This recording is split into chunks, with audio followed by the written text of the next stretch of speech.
കുളു മണാലി അഥവാ ഹിമാചൽ പ്രദേശ് യാത്രയിൽ ഒരിക്കലും മിസ് ചെയ്യാൻ പാടില്ലാത്ത ഒരു സ്ഥലമാണ് കസോൾ. മണാലിയിൽ നിന്ന് കസോളിലേക്കുള്ള ഞങ്ങളുടെ യാത്രയും കുളുവിലെ ആക്ടിവിറ്റീസും കസോളിലെ അതിഗംഭീരമായൊരു റിസോർട്ടും ആണ് ഇന്നത്തെ video.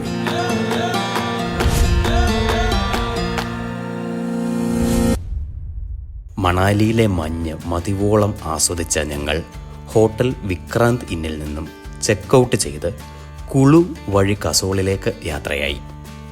കുളുവിലാണ് paragliding, hot air balloon ride, real life PUBG എന്നീ ആക്ടിവിറ്റീസ് ഉള്ളത്. ഇതാണ് കുളുവിലെ ഫേമസ് ആയ റിവർ റാഫ്റ്റിംഗ്. റിവർ റാഫ്റ്റിംഗ് താല്പര്യമുള്ളവർക്ക് കുളുവിലെ ഈ സ്റ്റാർട്ടിംഗ് പോയിന്റിൽ നിന്നും റാഫ്റ്റിംഗ് തുടങ്ങാം.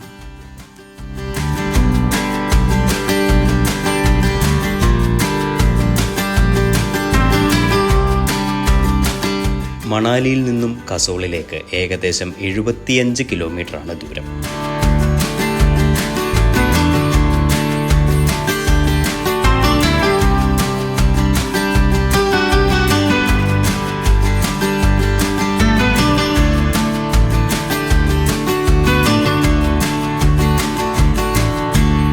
ആദ്യം ബിയാസ് നദിയുടെ തീരത്തുകൂടിയും പിന്നീട് പാർവതി നദിയുടെ തീരത്തുകൂടിയും ഞങ്ങൾ മുന്നോട്ട് പോയി.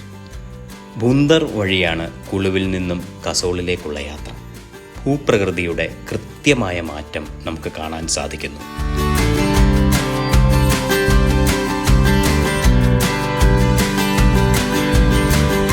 ഒരു പഞ്ചാബി ധാബയിൽ സുന്ദരമായ പാർവതി വാലിയുടെ വ്യൂ ആസ്വദിച്ച് ലഞ്ച് കഴിച്ച് ഞങ്ങൾ യാത്ര തുടർന്നു.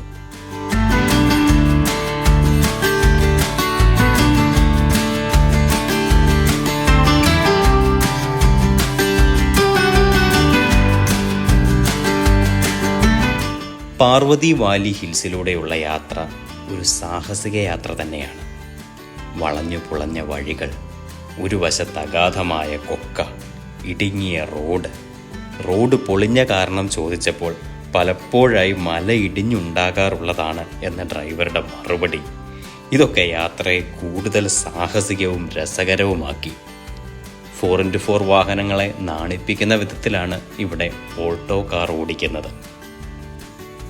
അങ്ങനെ കസോളിൽ എത്തിയ ഞങ്ങൾ ഒരു പാലം കടന്ന് ചലാൽ ഗ്രാമത്തിലേക്ക് പ്രവേശിച്ചു. ഇവിടെയാണ് പാർവതി വാലിയിൽ വിവരണങ്ങൾക്കതീതമായ ആംബിയൻസ് തരുന്ന ഞങ്ങൾ താമസിച്ച റിസോർട്ട് ശാന്തി കഫേ. ശാന്തി കഫേയുടെ ബാൽക്കണിയിൽ നിന്നുള്ള വ്യൂ അത് നേരിട്ട് ആസ്വദിച്ച് തന്നെ അറിയണം. തിരക്കുകളിൽ നിന്നും ഒരുപാട് മാറി പാർവതി നദിയുടെ തീരത്ത് അരുവിയുടെ ശബ്ദം ആസ്വദിച്ച് തണുത്ത് വിറച്ച് ഈ കമ്പിളിക്കുള്ളിൽ കിടക്കുമ്പോഴുള്ള ഫീല്, പ്രകൃതി സൗന്ദര്യത്തിൽ അലിഞ്ഞു ചേർന്ന് ഓരോ നിമിഷവും ആസ്വദിച്ച് 3-ാം ദിനം അവസാനിപ്പിച്ചു.